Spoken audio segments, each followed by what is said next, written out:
బిడ్డలుగా మీరు కూడా బాధ్యత తీసుకొని చేయాలని ఈ రోజు నేను మా ప్రజలందరి తరఫున అన్నమ్మని కూడా కోరుతున్నా.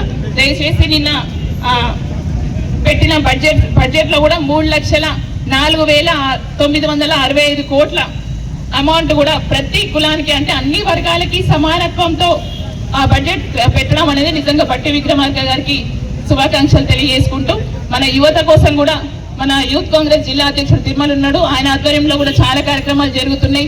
యువ వికాస్ కూడా ప్రోగ్రాం తీసుకురావడం జరిగింది. 50,000 నుంచి 4 లక్షల వరకు కూడా యువత ఎవరైతే ఉపాధి లేరో వాళ్ళందరికీ ఖచ్చితంగా లోన్స్ ఇచ్చి ముందుకు తీసుకెళ్లాలనే ఉద్దేశంతో కాంగ్రెస్ పార్టీ ముందుకు నడిపిస్తుంది. సో దయచేసి ఇక్కడ ఎవరు పార్టీలు కులాలు మతాలు ఏం లేవు, ప్రతి ఒక్కరు ఎవరైతే నిజంగా అర్హులు ఉండో వాళ్ళకి ఖచ్చితంగా ఈ యువ వికాస్ అమలు అవుతుంది. సో డెఫినెట్ గా మీ అందరు కూడా అప్లై చేసుకోవాలని కోరుకుంటూ కాంగ్రెస్ పార్టీ ఆధ్వర్యంలో ఇప్పటికీ చాలా కార్యక్రమాలు ముందుకెళ్తున్నాయి.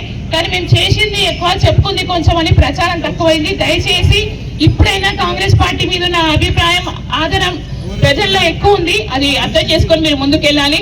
కొంతమంది నాయకులు మేము పార్టీలో ఉన్నామని చెప్పుకుంటున్నారు కానీ పార్టీకి ఎలాంటి కార్యక్రమాలు చేస్తలేరు, పనులు చేస్తలేరు. దయచేసి ఆలోచన చేసి పార్టీని నేను విన్నవించుకుంటున్నా, పార్టీని మీరు కూడా బాధ్యత తీసుకొని ముందుకు తీసుకెళ్లాలని మనస్ఫూర్తిగా కోరుకుంటూ మరొకసారి కాంగ్రెస్ పార్టీకి, రాహుల్ గాంధీ గారికి, మన ముఖ్యమంత్రి రేవంత్ రెడ్డి గారికి, కేబినెట్ మొత్తం అందరికీ కూడా పేరు పేరున మరొకసారి ధన్యవాదాలు తెలియజేసుకుంటూ జై కాంగ్రెస్.